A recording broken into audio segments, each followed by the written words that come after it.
On the card in Dexter's cage was a cold, harsh truth, death row number 3. This meant he had only 48 hours left to live. What I saw in his eyes was not a dog. It was a wounded soul asking, "What did I do wrong?" When Dexter was found, he seemed lifeless. He had lost 10 kilos. His ribs seemed to pierce through his skin. But his real problem wasn't hunger. If you are a pit bull in an American shelter, your chances of survival are almost zero. People turned their heads as they passed his cage. Instead of giving him a chance, they labeled him dangerous. The shelter worker asked us as a last resort, "Do you want to save this dog? Otherwise, this is the end of the road for him." At that moment, we silenced our rational minds. When the door to Dexter's cage at the shelter opened, Dexter looked at us with complete innocence. On the way home, sitting in the back seat of the car, he constantly questioned the reality of his situation. The rules were clear on the first night. Dexter will not get on the couch, but this rule lasted only 2 hours. At the end of 2 hours, the pit bull, labeled dangerous, was sleeping curled up with our cat, Zoe. That night, there was peace in our home. However, the outside world was not as loving as our home. People seemed to have become representatives of hatred.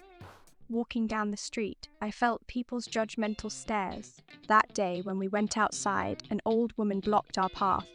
The sentence she shouted at me broke my heart. "That monster will tear you apart in your sleep one night. Just wait and see. You should euthanize him." Those words stabbed my heart like a knife. Yet Dexter just wagged his tail in response to that hateful voice. "I am fine, don't be afraid," he seemed to say. People's prejudice was more savage than his innocence. And then the darkest period of my life began. The doctors diagnosed me with lupus. Then a dangerous blood clot formed in my leg. What I had been through recently upset me greatly. I was sinking into a deep depression. I couldn't get out of bed for days. It was during those days that the dog everyone called a monster became my guardian angel. Without me saying a word, he came over and gently rested his head on my lap. He was breathing love into me. My hands were shaking from the medication I was taking. Dexter sensed this right away. He immediately lay down on my hand. He was my 4-legged therapist. While I was crying, he kept licking my tears.